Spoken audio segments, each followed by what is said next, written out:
Overpriced nga ba si Realme? Based sa comments nyo, depending on who you ask, ang sagot yan ay pwedeng oo, pwede rin hindi. Pero kaya lang naman natin na pag-uusapan dito dahil sa isang brand na itatago na lang natin sa pangalang Transsion Group. Huwag natin idamay muna si Xiaomi, Redmi at Poco kasi sila naman yung OG.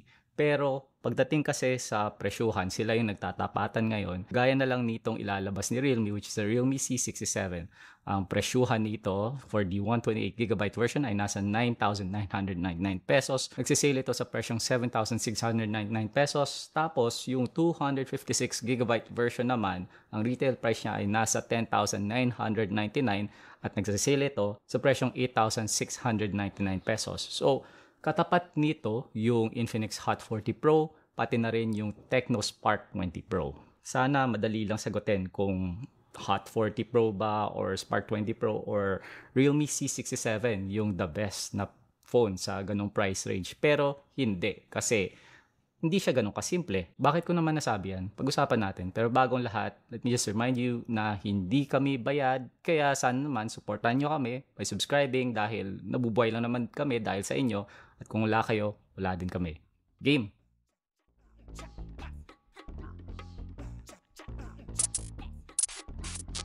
Para dun sa mga nagmamadali at ayaw nyo panoorin yung buong video, ito lang, sasagutin ko na kayo.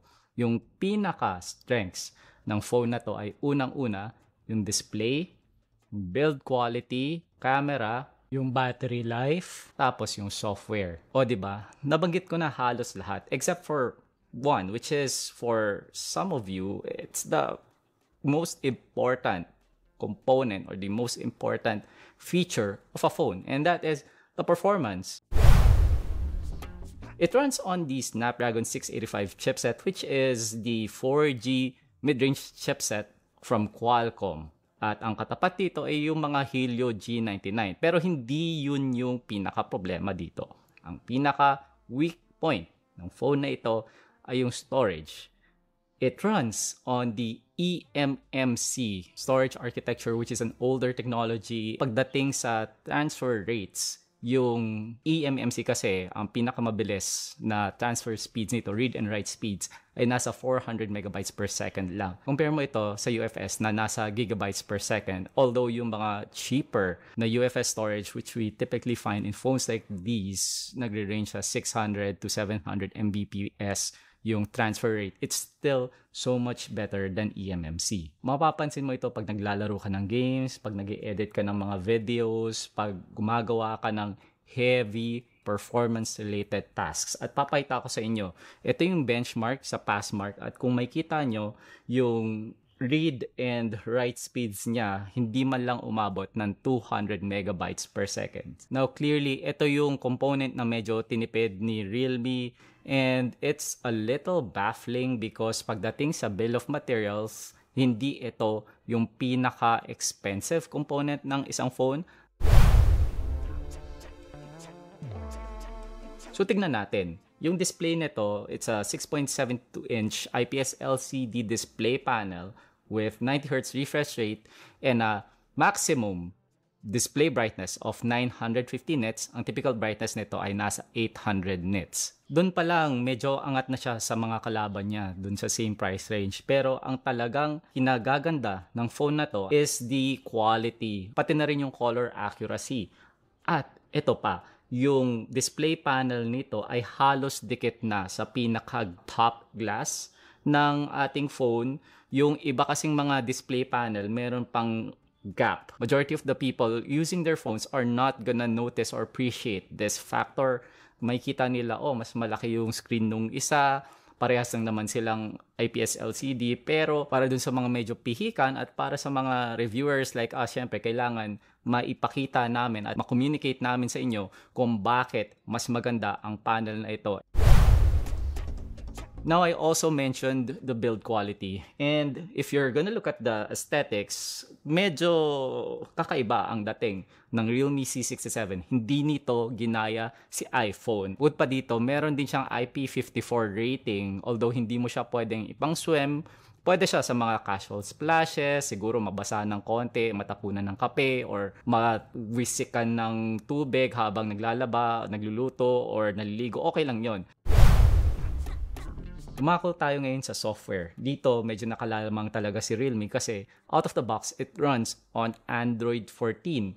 And the experience is close to stock. I would compare it to the Pixel experience. Medyo nilinis ni Realme yung kanyang user interface. Now, the mere fact that it runs on Android 14 is already a huge advantage because pagdating sa upgrading, for sure, makakatanggap ito ng Android 15. Although it comes with bloatware, isipin nyo na lang, the bloatware allows manufacturers to sell their hardware at competitive prices. So, pwede mo rin naman siyang i-disable or i-uninstall. At gaya ng nasabi ko, mas malinis ito compared sa dati. Pagdating sa camera performance, si Realme alam na natin na maganda talaga yung camera. Maganda yung kanyang camera software. Meron din siyang electronic image stabilization. May up to 3x lossless zoom. Yung kanyang 108 megapixel main sensor. Pero medyo weak yung selfie camera ng Realme C67 dahil 8 megapixel lang ito. Ito, tignan nyo na lang yung mga kuha natin. Tapos, husgan nyo na lang sa comment section kung nagugustuhan nyo ba yung nakikita nyo or tingin nyo may kailangan i-improve.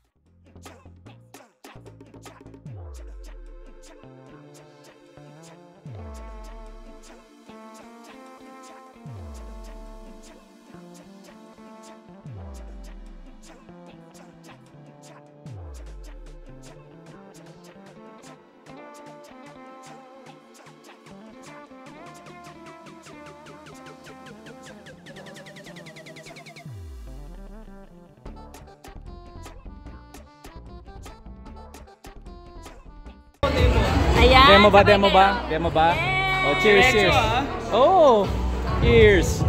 Oh, Mark. Okay na ako. Oh, ito, si Kobe, si Kobe. Kakataon pa. Realme.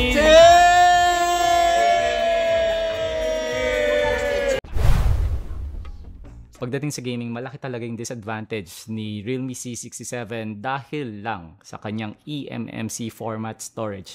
Kahit na sabihin natin na mas maganda yung kanyang thermals, sobrang laki lang talaga ng gap ng eMMC compared to UFS. You're gonna have to wait a very long time in between loading screens. Kami nga na-experience namin ito while doing our gaming test and oh my gosh, sobrang tagal ng loading screen at hindi na kami sanay. So, Realme, if you're watching this, sana naman dun sa mga susunod na ilalabas nyo na phones ay naka-UFS na.